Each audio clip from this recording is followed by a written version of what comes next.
สบายดีตอนเช้าท่านผู้ชมที่เคารพสบายดีปีใหม่ลาวท่านผู้ชมที่เคารพต้อนรับทานเข้าสู่การนำเสนอข่าวเช้าอรุณวันใหม่จากของข่าวโทรภาพแห่งสัตว์ลาวข่าวเช้าอรุณวันใหม่ในมื้อนี้เป็นมื้อแฮม4ค่ำเดือน5ลาวพศ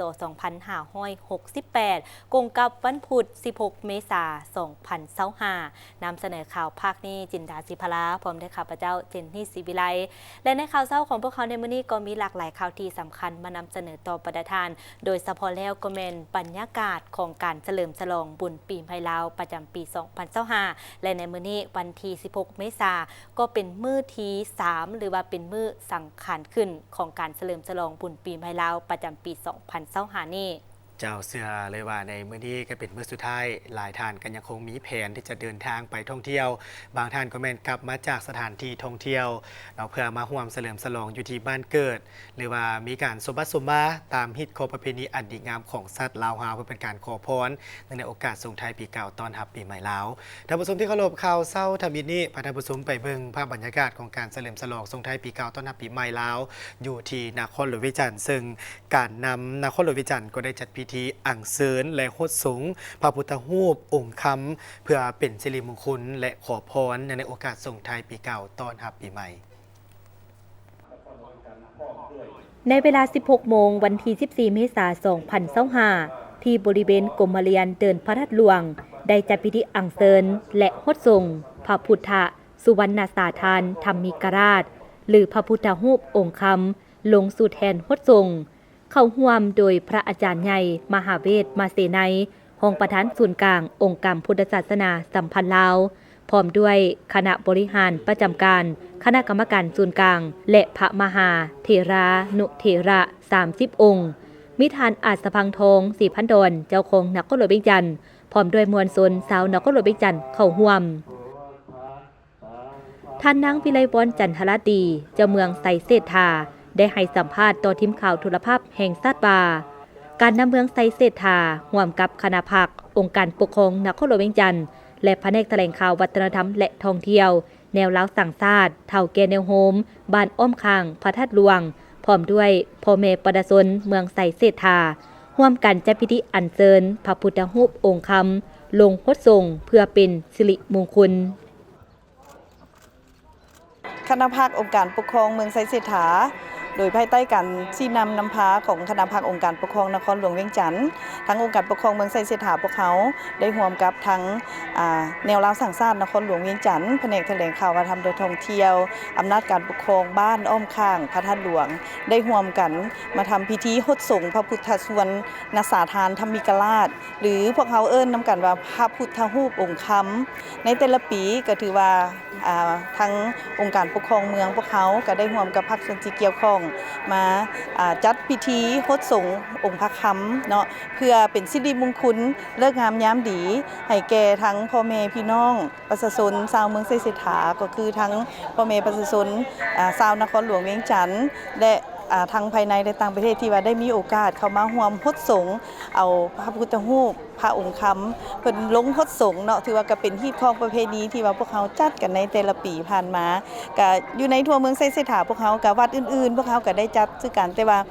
ศูนย์รวมของการจัดที่ว่าเป็นพิธีทางการเนาะก็ถือว่าเป็นจัดอยู่ที่พระธาตุหลวงนี้สำหรับพระพุทธรูปองค์คำพระพุทธสุวรรณสาธารธรรมิกราชหรือพระพุทธรูปองค์คำแม่นพระปางสนามานได้มีพิธีพุทธาภิเษกสูตรสมโภชในวันที่27ตุลาปี 2017โดยคำที่นำมาโลพระพุทธรูปองค์คำแม้นได้มาจากปวงชนที่มีศรัทธาในการประกอบส่วนบูรณะพระธาตุหลวงเวียงจันทน์พระพุทธรูปองค์คำมีหน้าตักกว้าง29ซมหลวงสูง42ซมหล่อด้วยคำห้อยส่วนห้อยแทนพระมีความสูง35ซมฐานเบื้องเทิง33ซมเบื้องลุ่มกว้าง48ซมหล่อด้วยทองสำริดและติดด้วยค้ำปิวห้อยส่วนห้อย ท่านผู้ชมที่เคารพแลมาเบิงที7 วันอันตรายในระยะของการส่งท้ายปีเก่าต้อนรับปีใหม่ลาวพศ 2568 นี้เฉพาะก็คือวันที่11 หาวันที่14 เมษายน 2025 ที่ผ่านมาสำหรับอยู่นครหลวงเวียงจันทน์มีอุบัติเหตุที่เกิดขึ้นทั้งหมด29รายในนั้นก็มีเสียชีวิต1 คนส่วนว่าในทั่วประเทศมีอุบัติเหตุเกิดขึ้นทั้งหมด187รายเสียชีวิต18รายติดตามได้จากรายงาน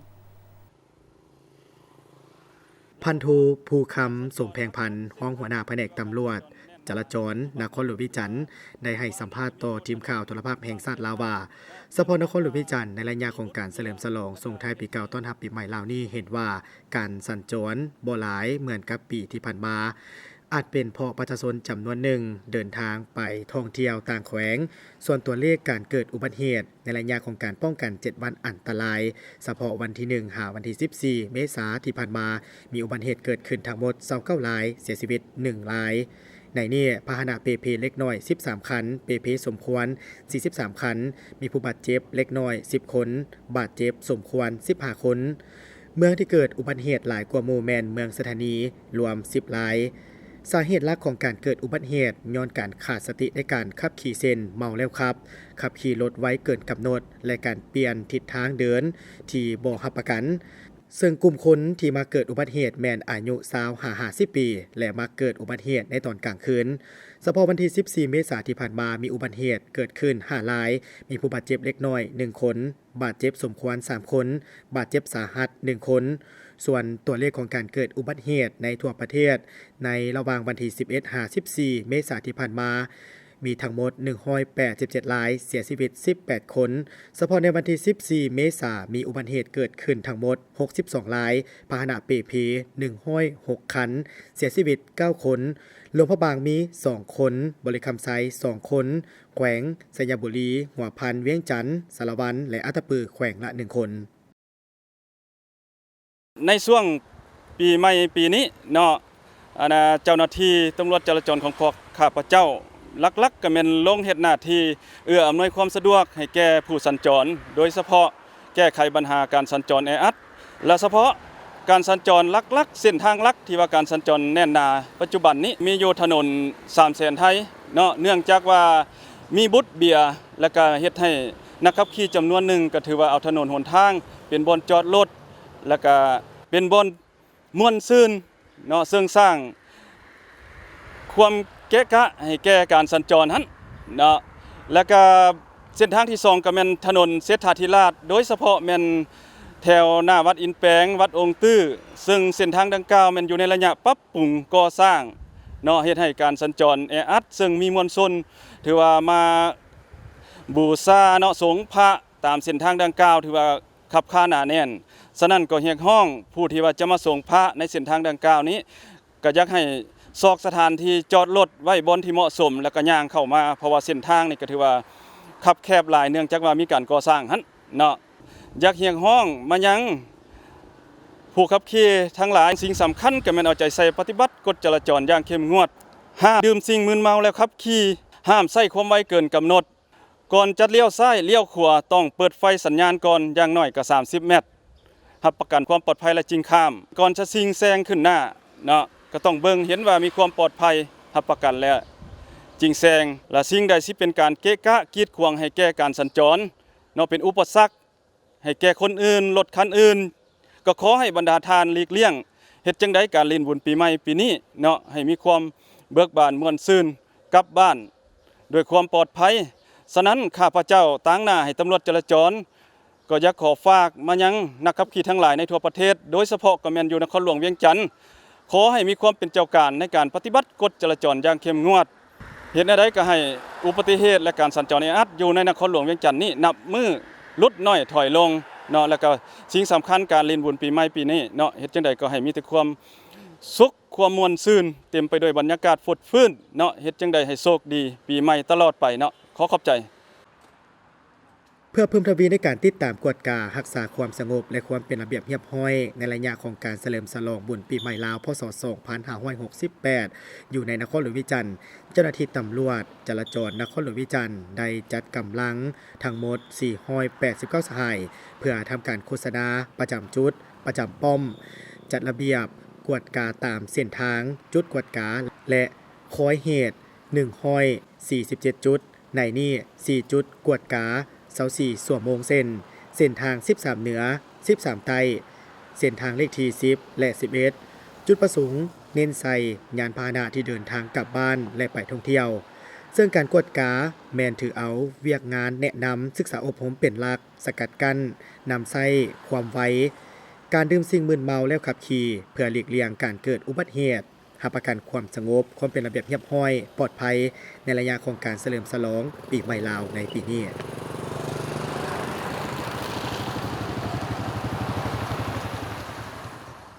ท่านผู้ชมที่เคารพไปเบิ่งสีสันหรือว่าบรรยากาศของมวลชนชาวนครหลวงวิจันทร์ไปโหดสูงพระพุทธรูปอยู่ตามวัดวาอารามแห่งต่างๆซึ่งเห็นว่าปีนี้มีบรรยากาศที่คึกคืนพอสมควร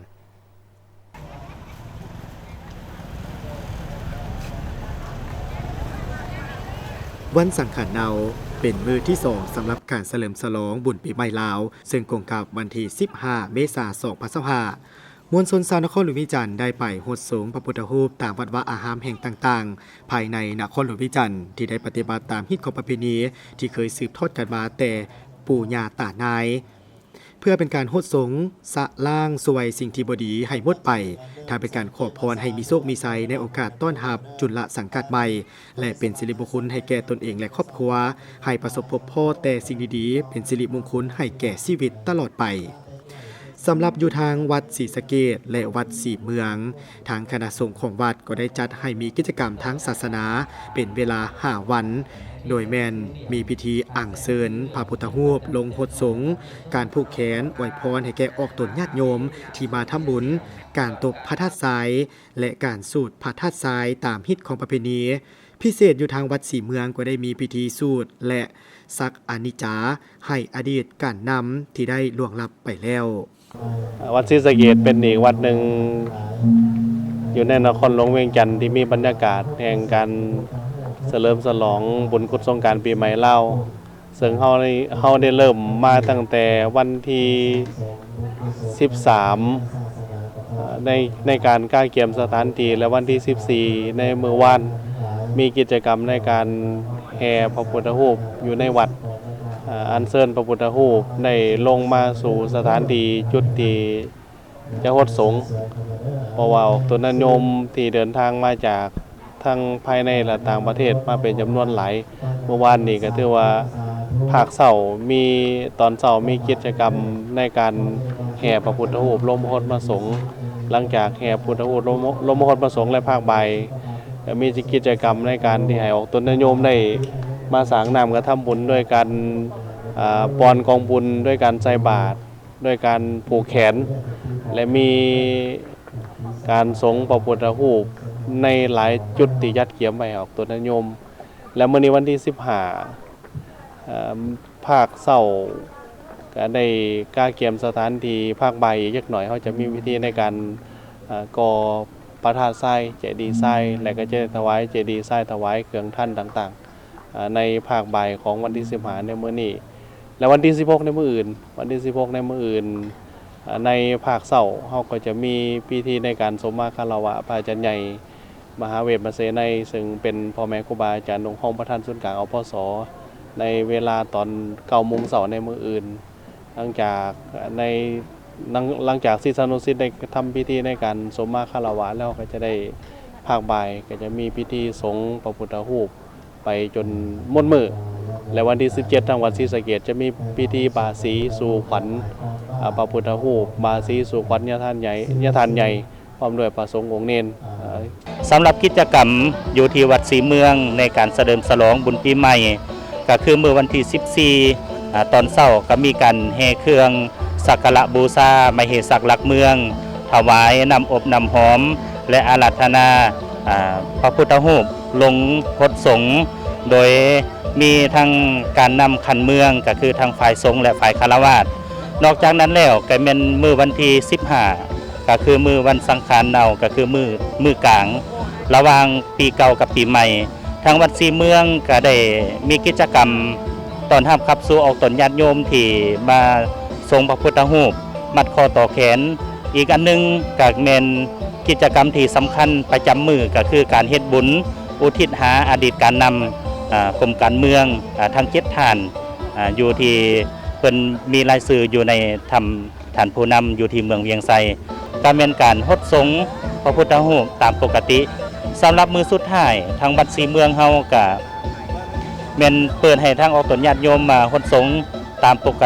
ปกติก็คือตั้งแต่เวลา 8 โมงจนฮอด 4 โมงแรงก็ฮดสงฆ์พระพุทธรูปมัดคอต่อแขนคือกันกับกิจกรรมวัดอื่นๆก็เป็นมื้อสังฆานขึ้นปีใหม่สำหรับมื้อวันที่ 17 ทางวัดศรีเมืองในภาคเช้าก็มีการตักบาตรถวายทานนอกจากนั้นแล้วก็เป็นกิจกรรมตบพระธาตุทรายอันนี้ก็เป็นอีกหนึ่งกิจกรรม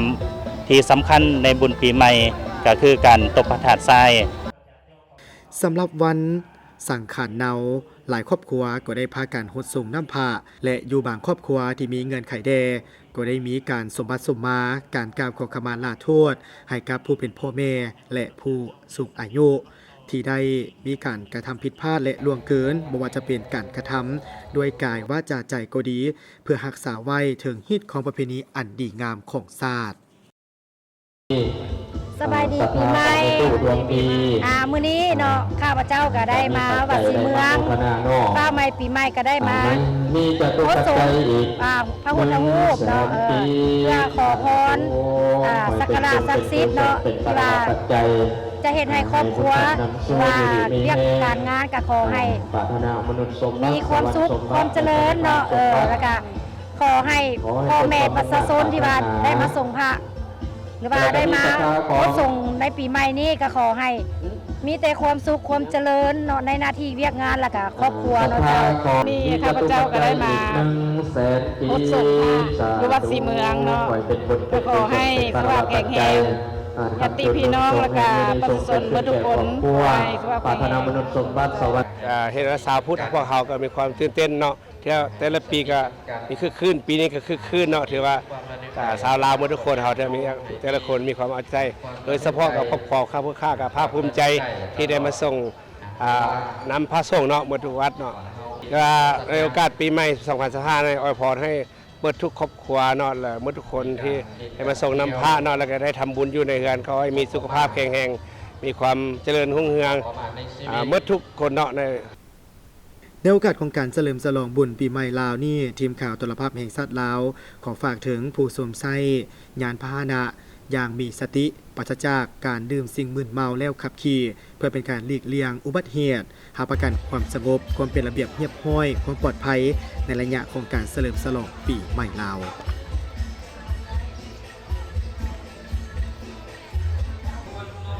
จากบรรยากาศของการลิ้นบุญปีใหม่ลาวสำหรับอยู่นครหลวงเวียงจันทน์แล้วหลายๆคนก็ต้องมีการเคารพตามฮิตของประเพณีโดยเฉพาะแล้วก็แม่นการนุ่งถือการแต่งตัวของบรรดาวัยหนุ่มลาวยุคใหม่ซึ่งว่าเป็นเรื่องของศิษย์แต่ก็ควรที่ให้เหมาะสมในการลิ้นบุญหดน้ำในโอกาสบุญปีใหม่ลาวในปีนี้บุญกุศลสงกรานต์ปีใหม่ลาวหรือบุญเดือน 5หรือห้องง่ายๆว่าบุญหดน้ำตามฮีตตามพงที่พวกเขาเคยปฏิบัติสืบทอดกันมาแต่เส้นปู่ย่าตายายเพื่อฮดสงสะสางล่างสวยสิ่งหึงหายให้มุดไปอวยไส้ให้พ้นอันดีงามแก่กันและกันรวมทั้งการฮดสงพระพุทธรูปอยู่ตามวัดวาอารามแห่งต่างๆเพื่อความสงบและเป็นสิริมงคลให้ตนเองและครอบครัวยกโทษอภัยโทษและอวยพรให้ลูกหลานให้ประสบพบพ่อแต่สิ่งที่ดีๆเป็นมงคลในชีวิตตลอดไปสิ่งหนึ่งที่พวกเขาจะเห็นอยู่เรื่อยๆในข้อห้ามแต่ละปีนั้นแม่นห้ามมีพฤติกรรมโป้เปื่อยการนุ่งสั้นนุ่งเขินนุ่งหัดนุ่งเฮียนเกินความเหมาะสมโดยเฉพาะย้ำเข้าวัดวาศาสนาถึงแม่นว่าบุญหดน้ำหรือบุญกุศลสงกรานต์หรือบุญเดือน 5 เป็นบุญทางฮิตของประเพณีที่มีเสรีภาพในการนุ่งถือด้วยหลายรูปแบบสีสันแตกต่างกัน เพื่อฮดส่งน้ำทั้งน้ำอบน้ำหอมและน้ำธรรมดาทั้งอยู่วัดวาอาหามและตามคุมบ้านถนนหนทางการแต่งตัวที่บ่สุภาพนอกจากแสดงให้เห็นถึงแบบยั่วยุหรือเอิ้นตามภาษาชาวบ้านว่าออยนอกจากเป็นเป้าหมายทั้งสายตาของคนในสังคมบางครั้งอาจจะนำเอาภัยด้วยรูปแบบต่างๆมาถึงตัวเองได้ดังนั้นควรระวังและบ่ควรให้มันเกิดปัญหาตามมากระทบใส่ตนเองต้องเข้าใจว่าทุกคนบ่ได้คิดคือกันปฏิบัติฮิตของกับเฮ็ดคือพ่อคือแม่อันพ่อแม่เฮาพาเฮ็ดพาทำมาแต่เก่าแต่มูลเฮ็ดนุ่งเครื่องนุ่งของให้จบให้งามแล้วลูกเต้านุ่งคืออันพ่อแม่เฮาพาเฮ็ดบ่ให้นุ่งกระโปรงเขินอีหยังหั่นมาวัดมาว่าก็เฮ็ดตามฮิตตามของนุ่งส่งขายาวนุ่งศีลเนาะพ่อแม่เฮาพาเฮ็ดหั่นน่ะให้เจริญหุ่งเฮืองนะเบิดสุขุทุกคนเด้อปีใหม่บุญปีใหม่นอกจากนั้นแล้วอยู่ตามเฮือนซานบ้านซองบุคคลใดครอบครัวใดที่มีเงินไขเดก็มีการจัดพาเข้าพาขวัญสู่ขวัญปีใหม่ขอขมาลาโทษเฒ่าแก่อาวุโสพ่อแม่บุพการีผู้รักผู้ใหญ่ไม้สูงเพื่อสมบัติสมมากล่าวคำขอขมาลาโทษนำพวกเพิ่นที่ผ่านมาได้มีการกระทำผิดพลาดและล่วงเกินพวกทานเหล่านั้นจะเป็นการกระทำด้วยกายวาจาใจก็ดีเพื่อให้เพิ่นได้อโหสิกรรมและเพื่อรักษาไว้ฮิตของประเพณีอันดีงามของชาติของเผ่าของแม่หญิงลาวเอาไว้ให้ยาวนานอย่าให้วัฒนธรรมแนวบ่ดีมากลืนกินจนหมดสิ้นความเป็นคนลาวเฮาเจ้าท่านผู้ชมอีกหนึ่งบรรยากาศหนึ่งสีสันของการเฉลิมฉลองบุญปีใหม่ลาวหลีกเลี่ยงบ่ได้นั่นก็คือเรื่องของการแต่งกายเรื่องของการนุ่งถือเพราะว่าประเพณีของบุญปีใหม่ลาวถือว่าเป็นโอกาสของการพักผ่อนแดเป็นของการม่วนซื่นเฮฮาแดแต่ที่สำคัญให้รักษาได้ถึงวัฒนธรรมฮิตของประเพณีอันดีงามของชาติโดยเฉพาะกับแบรนด์ไว้นุ่มคนหุ่นใหม่ก็ควรที่จะฮู้เรื่องของการแต่งกายให้ถูกตามกาลเทศะบ่ว่าจะเป็นการเข้าวัดทำบุญหรือว่าการสมมาหรือว่าจะเป็นการไปอวยพรอยู่ตามสถานที่ต่างๆก็ดีเนาะการแต่งกายก็ถือว่าให้อยู่ในเคารพธรรมเนียมประเพณีอันดีงามของชาติเพราะว่านี่คือฮิตของประเพณีที่พวกเขาปฏิบัติและสืบทอดกันมาแต่โบราณกาลท่านผู้ชมที่เคารพยังมีอีกหนึ่งข่าวที่เป็นบรรยากาศของการเฉลิมฉลองบุญปีใหม่นั่นก็คือเรื่องของบุญปีใหม่ปัจจัยจากบ่ได้นี่ก็คือการฮดสงซึ่งกันและกันดังนั้นการฮดสงก็ต้องเบิ่งเรื่องของน้ำที่สะอาดบุคคลที่จะเอาน้ำเปื้อนหรือว่าน้ำที่เฮ็ดให้เกิดมีการระคายเคืองต่อกับผิวหนังเพราะว่าการฮดสงด้วยน้ำสะอาดนี่ถือว่าเป็นอีกหนึ่งความเชื่อของประเพณีลาวที่เป็นการสะล้างซวยสิ่งที่บ่ดีออกไปในปีเก่าและก็ขอพรต้อนรับสิ่งดีๆในปีใหม่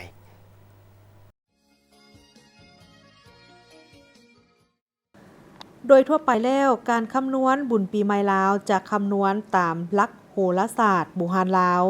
ซึ่งปกติก็จะตกอยู่ในระหว่างวันที่13 14 15หรือ14 15 16ของเดือนเมษาสำหรับปีอาทิกัจจุลทินหรือปีที่มี366มื้อจะมีมื้อเนา2มื้อต่อกัน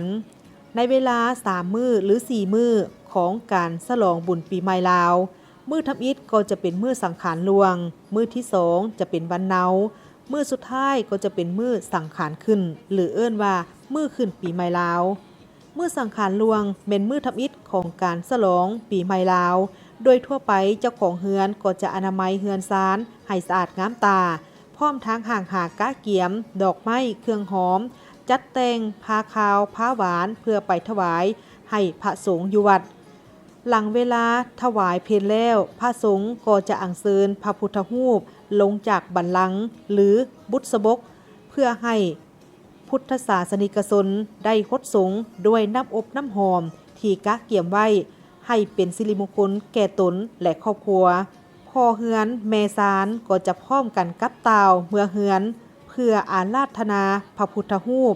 ที่บูชาคูเฮือนลงมาห้านจากหิ่งเพื่อฮดสงฆ์ขอพรให้เป็นสิริมงคลแก่เฮือนศาลของตนน้ำอีกมื้อเนาเป็นมื้อหมายว่าจึงอยู่ บ่เคลื่อนย้ายบ่ยกย้ายมื้อเนา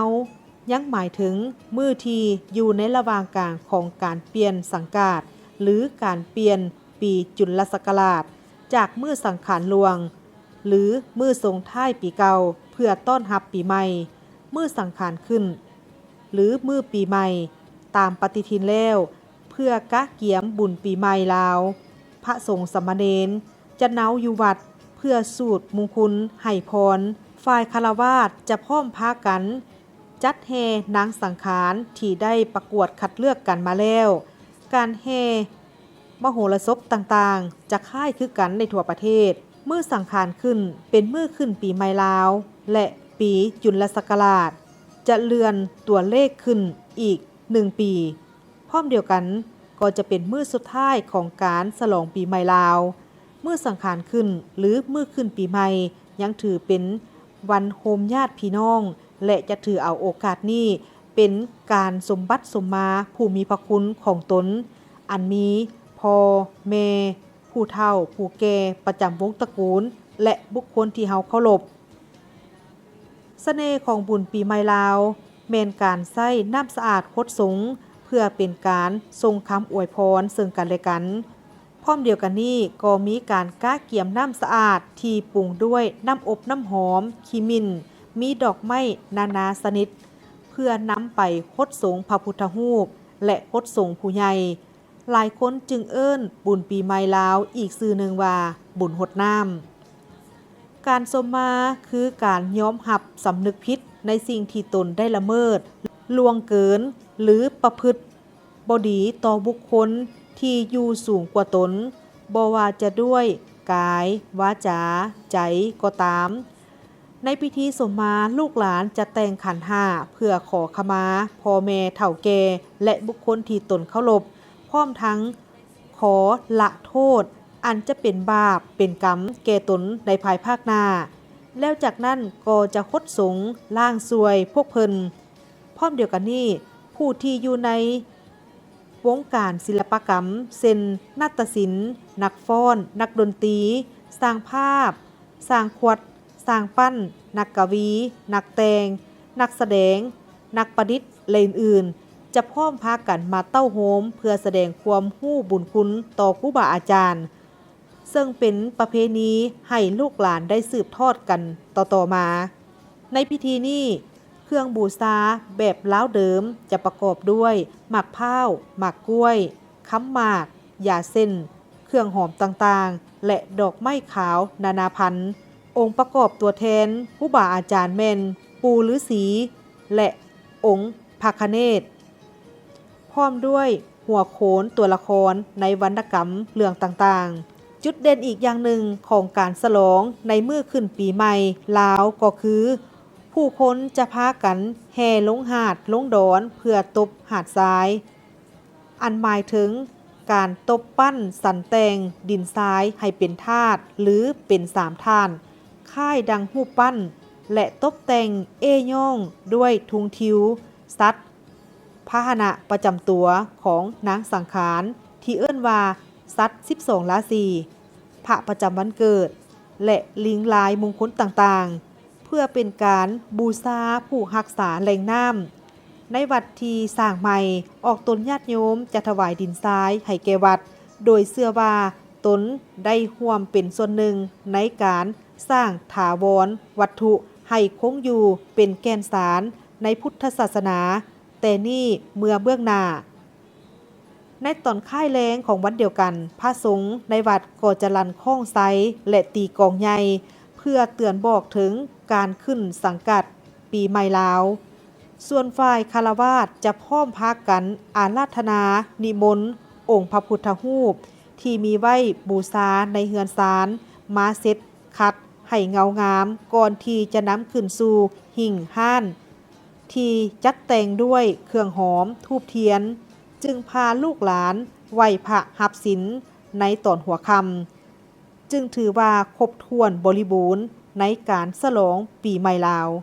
สำหรับปีใหม่ลาวพ.ศ. 2568มีกำหนดฉลอง3มื้อคือวันที่14มื้อสังขารหลวงกงกับวันจันทร์วันที่15มื้อเนากงกับวันอังคาร และวันที่ 16 เป็นมื้อขึ้นปีใหม่ลาวกงกับวันพุธ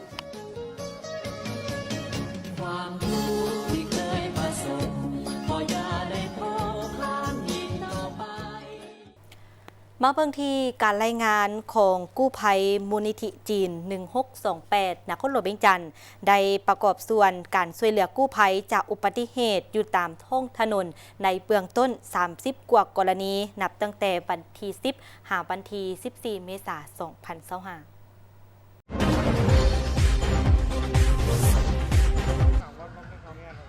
ทานสร้างอินทิราชหัวหน้ากู้ภัยมูลนิธิจีน 1628 นครหลวงเวียงจันทน์ได้ให้สัมภาษณ์ต่อทีมข่าวโทรภาพแห่งชาติลาวว่ากู้ภัยมูลนิธิจีน 1628 นครหลวงเวียงจันทน์ได้เตรียมความพร้อมให้บริการสังคมในการท่องเที่ยวลิ้นบุญปีใหม่ลาว 4 จุดตลอด24 ชั่วโมงคืออยู่ศาลเจ้าปู่ย่าหอกลางแคมป์ของเส้นทางดงป่าแลบเส้นทางถนนอาเซียนเต้ซองและเส้นทางดอนแดงกู้ภัยมูลนิธิจีน 1628 มีรถจำนวน 5 คันในนั้นมีรถกู้ภัย 3 คันจำนวนพล 52 คนได้มีการพัดเปลี่ยนกันเป็น 2 ชุดหมุนเวียนกันปฏิบัติเวียกงานภายใน 7 วันในระยะของการลิ้นบุญปีใหม่ลาวกู้ภัยมูลนิธิจีน 1628 พวกเขาแม่นได้ออกไปสแตนด์บายเป็น 4 จุดเนาะตลอด24ชั่วโมงเนาะ 4 จุดนะจ๊ะมีจุดไหนแน่เนาะมีจุดอยู่ศาลเจ้าปู่ย่าหอกลางแคมป์ของเนาะแล้วก็จุดดงปลาแหลบจุดเต้2แล้วก็อีกจุดนึงมันจุด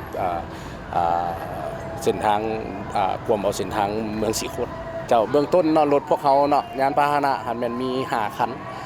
จำนวนคนแม่น52คนเนาะผัดเปลี่ยนเป็น2เวรเนาะ2เวรตลอด24ชั่วโมงแล้วรถมอเตอร์ไซค์มีอยู่3คันเนาะเพราะต้องพร้อมทุกมิติเลยเนาะทุกอย่างที่จะเกิดขึ้นเลยเนาะเพราะเขาบ่ฮู้ว่ามันจะเกิดหยังขึ้นเนาะอุบัติเหตุบ่หรือว่ามีหยังต่างๆเนาะเวลาเกิดขึ้นพวกเขาต้องพร้อมฉะนั้นแล้วเป็นวัตถุบ่อุปกรณ์บ่มีหยังต่างๆมันพวกเขาต้องเสริมให้มัน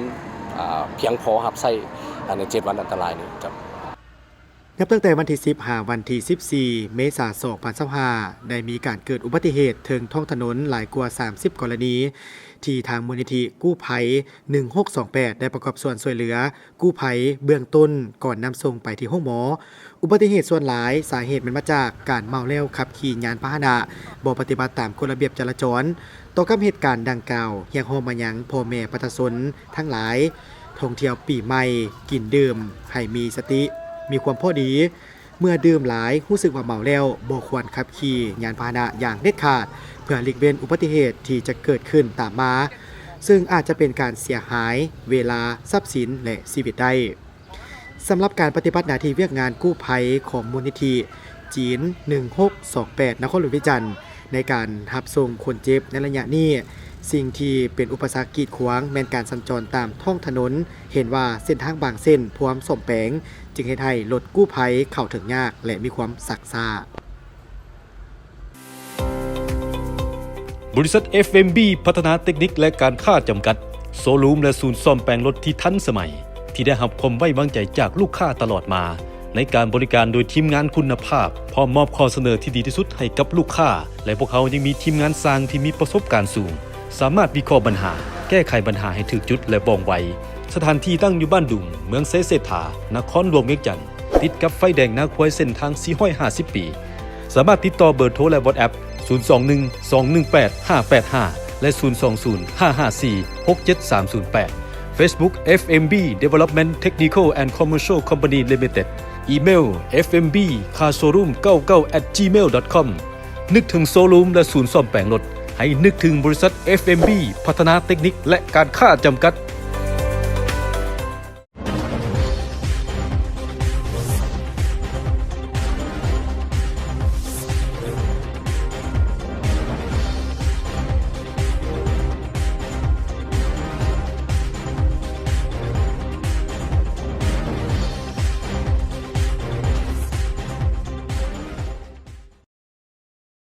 เจ้านอกจากหน่วยงานทางภาครัฐก็คือทหารตำรวจรวมไปถึงแพทย์หมอที่เฮ็ดเวียกอย่างหนักแล้วหน่วยงานกู้ภัยก็ถือว่าเป็นอีกหนึ่งหน่วยงานที่เฮ็ดเวียกหนักเช่นเดียวกันที่ได้ช่วยเหลือสังคมโดยเฉพาะก็แม่นติดตามกวดการและก็เฝ้าระวังเรื่องของอุบัติเหตุต่างๆเมื่อเกิดขึ้นแล้วก็ได้มีการช่วยเหลือแล้วก็นำส่งไปที่ห้องหมอทางเวรยามตลอด24ชั่วโมงอันนี้ก็เป็นอีกหนึ่ง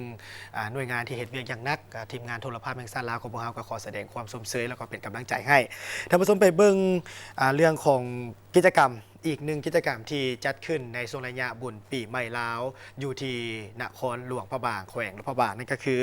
การโลลาดบุญปีใหม่ลาวอยู่นครหลวงพระบางในปีนี้เต็มไปด้วยบรรยากาศที่คึกคืนแล้วก็ม่วนซื่นเป็นพิเศษใน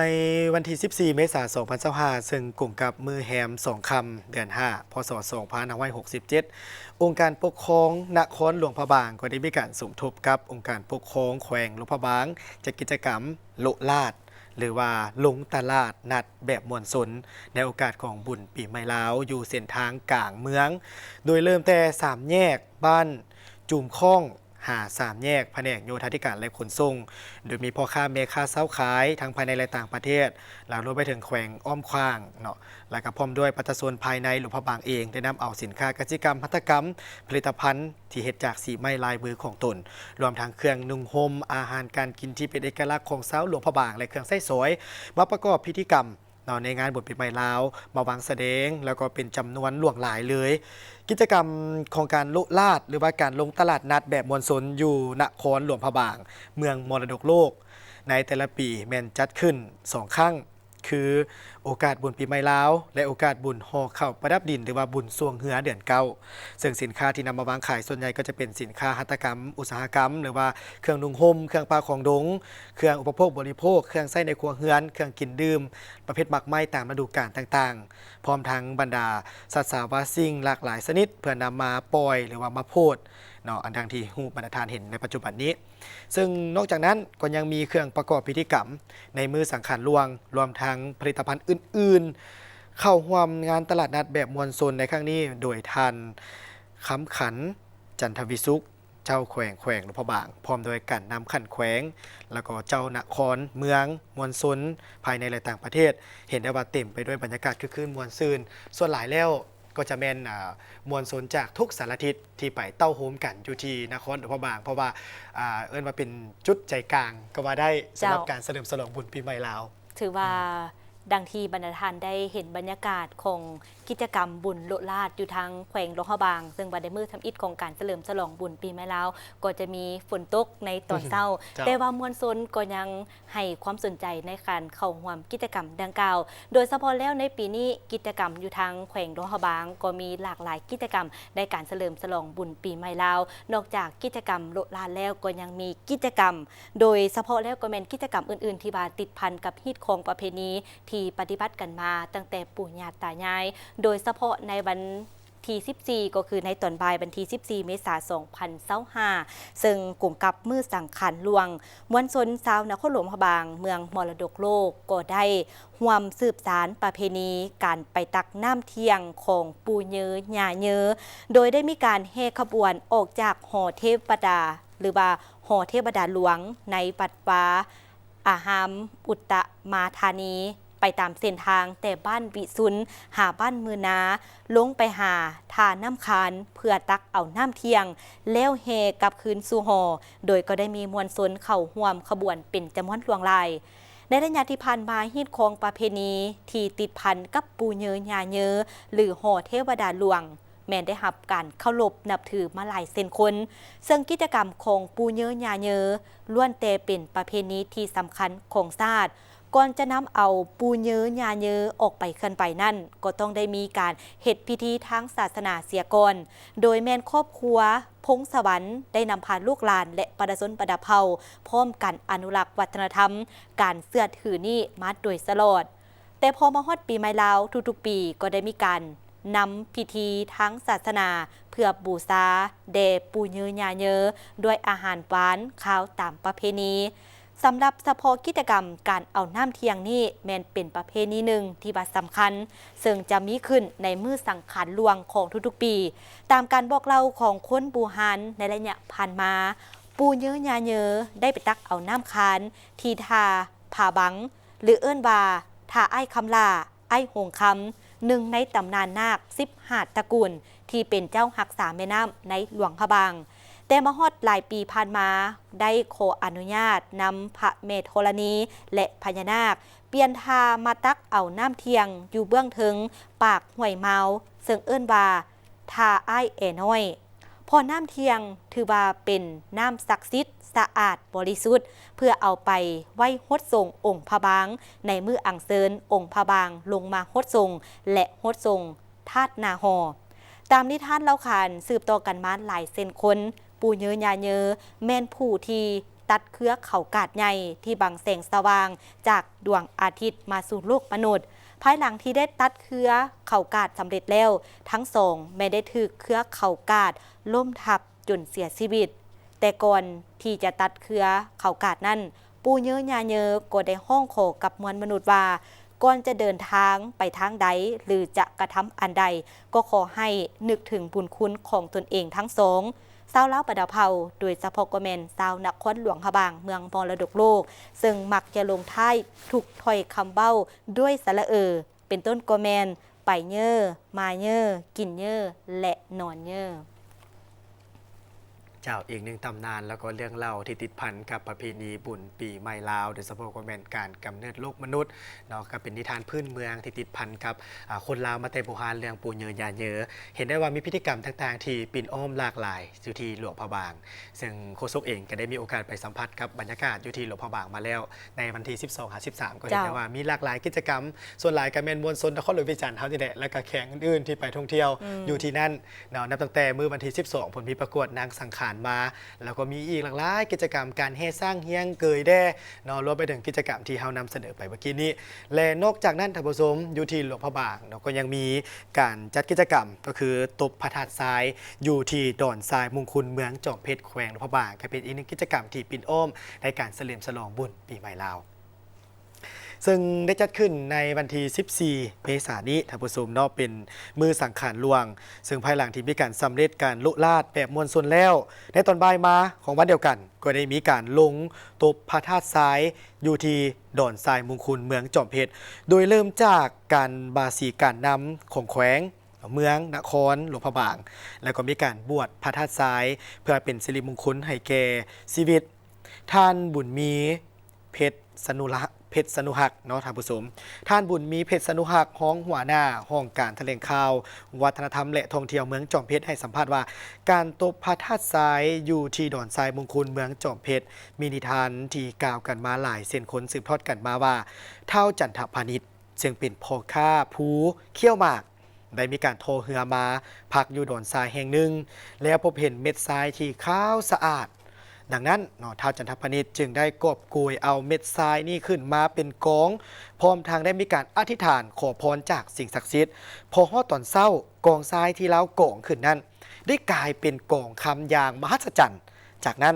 แล้วจึงได้เป่าประกาศให้ผู้คนเข้ามาเก็บเอาคำเพื่อไปสร้างสาพัฒนาบ้านเมืองและเอิ้นดอนทรายดังกล่าวต่อๆกันมาว่าดอนทรายมงคลต่อจากนั้นมาชาวหลวงพระบางก็คือประชาชนอยู่บริเวณของเขตดังกล่าวนั้นจึงได้มีการจัดพิธีดังกล่าวก็คือการตบพระธาตุทรายเพื่อเป็นการขอพรจากสิ่งศักดิ์สิทธิ์เพื่อให้ชีวิตมีความเจริญรุ่งเรืองเนาะพร้อมทั้งเป็นการปฏิบัติประเพณีสืบทอดกันมาจากตำนานหรือว่าเรื่องเล่าดังกล่าวนั้นถือได้ว่าหลวงพระบางในปีนี้ก็มีหลากหลายกิจกรรมปิ่นอ้อมพอสมควรเนื่องในโอกาสส่งท้ายปีเก่าและต้อนรับปีใหม่เฉพาะหลวงพระบางเพิ่นก็ได้กำหนดเอามื้อสังขารหลวงเป็นมื้อตบพระทรายส่วนว่าอยู่ทางนครหลวงเวียงจันทร์หรือว่าอยู่ทางแขวงอื่นๆเพิ่นก็จะได้มีการกำหนดเอาหรือว่าในมื้อสุดท้ายของปีใหม่หรือว่ามื้อหลังของปีใหม่แล้วแต่ความสะดวกของแต่ละเมืองแต่ละบ้านสำหรับท่านใดที่ว่ามีโอกาสในมื้อนี้ก็เป็นมื้อสุดท้ายแล้วถ้าว่าอยากจะไปสัมผัสกับกิจกรรมอยู่ทางแขวงหลวงพระบางนี่ก็สามารถไปได้เพราะว่าเพิ่นจะจัดนี่ไปจนฮอดวันที่20 เมษายน แม่นยังมีอีกหลายๆกิจกรรมนอกจากอยู่ในระยะของงานบุญปีใหม่3-4 มื้อนี้แล้วก็ยังมีกิจกรรมของการฮดสงพระบางนี่หลายคนบอกว่าอยากจะมีโอกาสไปสัมผัสหรือว่าขอพรพระบางนี่เพิ่นก็จะจัดภายหลังบุญกุศลสงกรานต์บุญปีใหม่ลาวเนาะแต่ว่าจะจัดลุ้นฉะนั้นก็เบิ่งข้อมูลแล้วก็สามารถไปร่วมได้จากข่าวทางแขวงหลวงพระบางมาต่อที่ข่าวทางแขวงบริคำไซโดยเฉพาะแล้วก็แมนทางพันแหกตำรวจจราจรพันแหกตำรวจสกัดกั้นและต้านอัคคีภัยปกสแขวงบริคำไซได้มีการก้าเกี่ยมแผ่นเวียกกำลังพลและพาหนะในการป้องกันเนื่องในโอกาสบุญปีใหม่ลาวนี้อย่างละเอียดรอบคอบหัดกลุ่มและเข้มงวดเพื่อเฮ็ดให้การทรงไทยปีเก่าพศ 2567 และต้อนรับปีใหม่ลาวพศ 2568 นี้ให้มีความสงบปลอดภัยในการสัญจรอยู่ตามเส้นทางหลวงและป้องกันสกัดกั้นการเกิดอัคคีภัยพันโท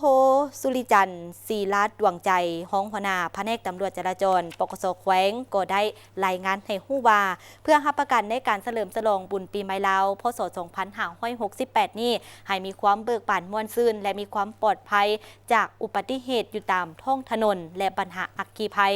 ทางแผนกตำรวจจราจรปกสแขวงบริคำไซก็ได้มีการก้าเกี่ยมแผ่นเปียกกำลังพลและพาหนะในการป้องกันวันบุญดังกล่าวโดยก็ได้มีการเริ่มจัดตั้งปฏิบัติตั้งแต่วันที่ 11 จนไปฮอดวันที่ 17 เมษายน 2025 และได้มีการจัดกำลังประจำอยู่จุดต่างๆในขอบเขตเทศบาลแขวงและก็ได้มีการแบ่งออกเป็นอยู่ 2 จุดโดยเฉพาะก็คือจุดปฏิบัติเปียกงานที่บ้านพลสว่างหรือบ้านหลัก 13 เมืองปากซันและจุดบ้านหนองเกินเมืองทาพบาทแขวงบริคำไซประจำป้อมอยู่ภายในเทศบาลแขวงโฆษณาอยู่ตามสายทางจุดขับความไวปลูกจิตสำนึกให้กับผู้ขับขี่อยู่เขตบ้านพลสว่างหรือบ้านหลัก 13 นี่และก็ยังมีอยู่เขตป้อม3 แยกหลัก 4 จุดโฆษณาเผยแพร่กฎระเบียบจราจรให้กับบรรดานักขับขี่จุด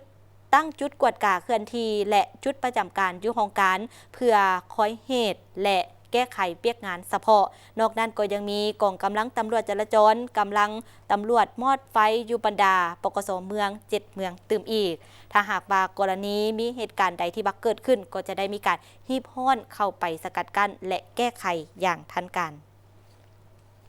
หมดเวลาสำหรับการรายงานข่าวเศร้าอรุณวันใหม่ขอบใจทุกท่านที่ให้เกียรติที่ตามรับชมพวกเขาทั้งสองพร้อมด้วยทีมข่าวลาท่านผู้ชมไปก่อนสบาย